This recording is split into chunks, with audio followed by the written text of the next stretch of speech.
Selamat datang di channel Uang Ngalir Terus. Kali ini kita akan membahas tentang cara membuat uang bekerja untuk kita. Apa sih yang dimaksud dengan uang bekerja untuk kita? Kenapa orang-orang pada mencari cara agar uang bekerja untuk kita? Apa manfaatnya? Dan gimana cara membuat uang bekerja untuk kita? Well, uang bekerja untuk kita artinya kita mendapatkan penghasilan walaupun enggak bekerja lagi. Yes, setiap bulan kita mendapatkan uang dari penghasilan pasif alias passive income. Kita nggak perlu bekerja untuk mendapatkan penghasilan itu, tapi uang bekerja untuk kita. Contoh sederhana uang bekerja untuk kita adalah saat kita punya kos-kosan atau rumah kontrakan yang disewakan. Nah, kita mendapatkan uang sewa setiap bulan atau setiap tahun tanpa perlu bekerja setiap harinya. Tapi tentu saja untuk menjadi pemilik kos-kosan atau rumah kontrakan, ya ada usaha yang perlu dilakukan. Penasaran nggak gimana cara membuat uang bekerja untuk kita? Oleh karena itu, yuk kita simak 7 cara agar uang bekerja untuk kita sehingga kita tetap mendapatkan penghasilan tanpa harus bekerja setiap hari. Let's check this out. Yang pertama, memahami kondisi finansial kita. Memahami kondisi finansial pribadi adalah langkah penting sebagai cara membuat uang bekerja untuk kita. Yes, sebelum membuat uang bekerja untuk kita perlu mengetahui kondisi finansial kita terlebih dahulu. Lakukan evaluasi menyeluruh tentang berapa banyak pendapatan, berapa pengeluaran, apakah bisa nabung atau enggak, apa saja aset-aset, serta hutang-hutang yang dimiliki. Pahami dengan baik tentang kondisi finansial Anda, apakah surplus atau defisit. Surplus keuangan artinya pengeluaran lebih sedikit daripada pemasukan. Sedangkan defisit keuangan artinya pengeluaran lebih besar daripada pemasukan. Pastikan kondisi keuangan Anda mengalami surplus finansial, yaitu total pengeluaran lebih sedikit daripada total pemasukan. Dengan memahami kondisi finansial dengan baik, kita bisa mengatur rencana keuangan agar bisa mencapai tujuan, yaitu membuat uang bekerja untuk kita. Hal ini dapat dilakukan dengan menghemat pengeluaran dan mengalokasikan sejumlah penghasilan agar nantinya uang bisa bekerja untuk kita. Yang kedua, mengubah pola pikir tentang uang. Mengubah pola pikir tentang uang adalah langkah yang penting dalam membuat uang bekerja untuk kita. Kayak gimana sih maksudnya mengubah pola pikir tentang uang? Nah, untuk bisa mencapai tujuan passive income, kita perlu mengubah pola pikir menghabiskan uang ke menyisihkan uang. Jika Anda selama ini punya pola pikir bahwa uang ada buat dihabiskan, maka ubah pelan-pelan ya menjadi uang ada untuk disisihkan. Uang bukan hanya sebagai alat tukar untuk melakukan pembayaran, tetapi uang dapat membantu kita mencapai tujuan aman secara finansial di masa depan. Pahami bahwa uang dapat bekerja untuk meningkatkan kualitas hidup di masa mendatang. Dengan memiliki pola pikir positif tentang uang, kita akan lebih fokus untuk mengelola uang dengan lebih bijak. Kita akan membuat keputusan finansial yang lebih baik dan mencari peluang investasi yang menguntungkan. Bisa bedain nggak orang yang punya pola pikir positif dan negatif terhadap uang? Contoh sederhananya dalam melihat tabungan. Orang yang punya pola pikir negatif tentang uang akan melihat tabungan sebagai potongan gaji yang hilang. Sementara orang yang punya pola pikir positif tentang uang akan melihat tabungan sebagai fondasi untuk keamanan finansial di masa depan. Dengan memiliki pola pikir positif tentang uang, kita akan merencanakan keuangan dengan lebih baik sehingga dapat membuat uang bekerja untuk kita. Yang ketiga, berhutang untuk hal-hal yang produktif. Cara membuat uang bekerja untuk kita berikutnya adalah dengan berhutang untuk hal-hal produktif. Apa maksudnya berhutang untuk hal-hal produktif? Apa saja sih yang termasuk hal-hal produktif itu?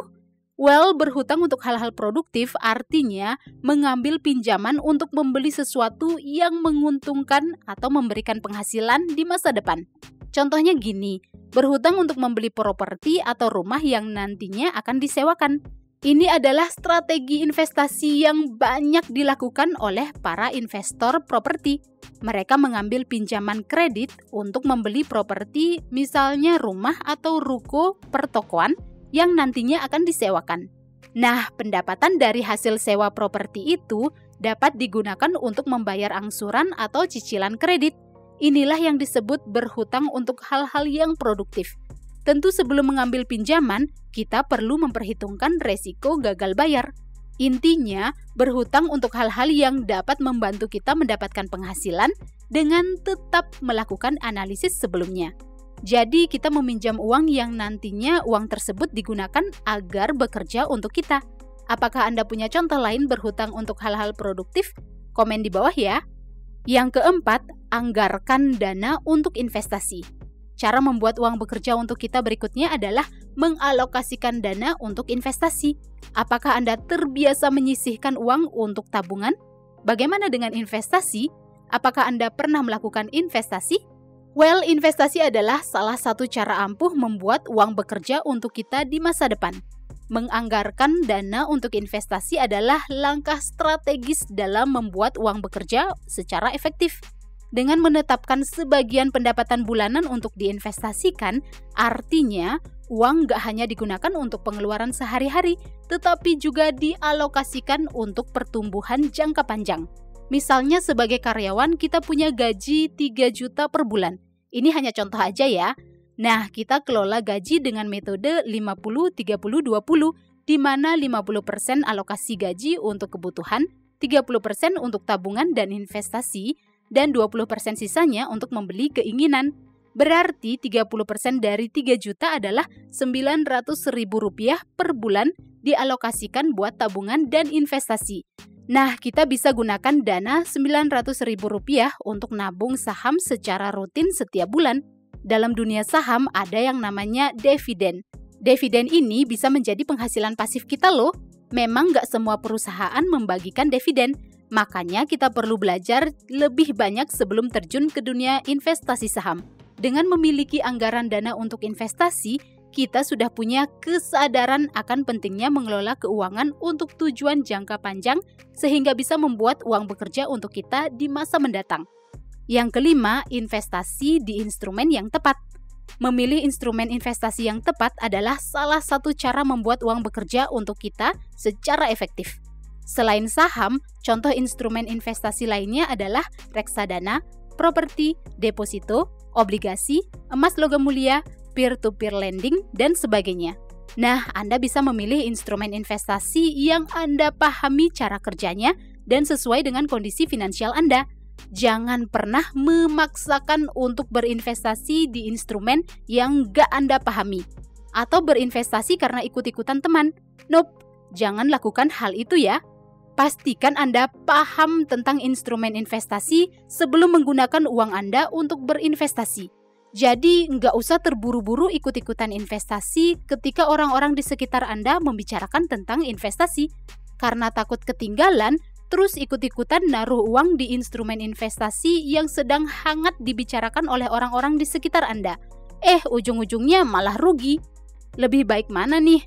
Terlambat masuk dunia investasi tapi untung, atau terburu-buru tapi boncos alias rugi? Nah, supaya untung, ya pastikan Anda mencari tahu dulu instrumen apa yang tepat untuk Anda. Sesuaikan dengan kondisi keuangan dan toleransi resiko. Investasi itu ada resikonya dan nilai investasi itu berubah-ubah naik turun seiring berjalannya waktu. Jadi Anda harus tahu sejauh mana Anda bisa menerima resiko dan perubahan nilai investasi itu. Ya, kembali lagi itu dilihat dari kemampuan finansial Anda. Jadi memilih instrumen investasi yang tepat didasarkan pada kondisi finansial, toleransi resiko, dan potensi perkembangan investasi di masa mendatang. Yang keenam, belanja secara cerdas. Cara membuat uang bekerja untuk kita berikutnya adalah dengan menerapkan konsep berbelanja secara cerdas. Belanja secara cerdas adalah elemen kunci dalam menjaga keseimbangan antara pengeluaran dan aset yang dimiliki. Konsep belanja cerdas artinya bijak dalam mengelola anggaran dan membuat keputusan saat melakukan pembelian apapun. Contoh sederhana dari konsep belanja secara cerdas adalah mencari diskon atau kupon promosi sebelum membeli sebuah produk, membandingkan harga baik secara online maupun offline, atau membuat daftar belanja untuk menghindari pengeluaran impulsif secara tiba-tiba. Contoh belanja cerdas lainnya bisa saja dengan membeli barang yang lebih mahal tapi berkualitas. Menabung untuk membeli barang yang dibutuhkan yang agak mahal tapi berkualitas akan membuat barang tersebut lebih awet dan nggak gampang rusak, sehingga nggak perlu membeli barang baru dalam waktu lama. Belanja cerdas bisa juga dengan memanfaatkan program loyalitas seperti mendapatkan harga spesial alias harga member karena mendaftar keanggotaan di sebuah toko atau supermarket. Atau bisa juga membeli barang dalam jumlah banyak atau grosiran sehingga mendapatkan harga lebih murah. Dengan menerapkan konsep belanja cerdas, kita akan menjadi lebih hemat sehingga ada lebih banyak uang untuk investasi agar membuat uang bekerja untuk kita. Yuk kita lanjut ke poin yang ketujuh, yaitu sabar dan konsisten. Membuat uang bekerja untuk kita nggak bisa dilakukan dalam waktu seminggu atau sebulan saja ya. Perlu waktu dan usaha yang konsisten untuk bisa membuat uang bekerja untuk kita. Sabar dan konsisten adalah kunci dalam membuat uang bekerja secara efektif. Apalagi kalau Anda melakukan investasi jangka panjang, tentu diperlukan kesabaran dan konsistensi untuk mencapai tujuan tersebut. Ada banyak tantangan yang perlu dihadapi ketika kita ingin membuat uang bekerja dengan investasi. Nilai investasi bisa berubah-ubah naik turun. Nah, kalau punya kesabaran setipis tisu, ya kita akan panik ketika nilai investasi kita turun. Lalu mengambil keputusan yang salah karena panik dan enggak sabar. Jadi, selain belajar tentang instrumen investasi, kita juga perlu melatih kesabaran sebelum terjun ke dunia investasi. Selain sabar, konsisten juga aspek penting yang membuat tercapainya tujuan membuat uang bekerja untuk kita. Yes, konsisten dalam menabung dan berinvestasi tanpa terpengaruh oleh perubahan situasi pasar yang sementara. Misalnya saat punya komitmen untuk investasi saham setiap bulan, ya lakukan secara konsisten. Setiap bulan alokasikan dana untuk membeli saham. Ini hanya contoh saja ya. Jadi, kesabaran dan konsistensi adalah prinsip dasar dalam mencapai tujuan keuangan jangka panjang, yaitu membuat uang bekerja untuk kita.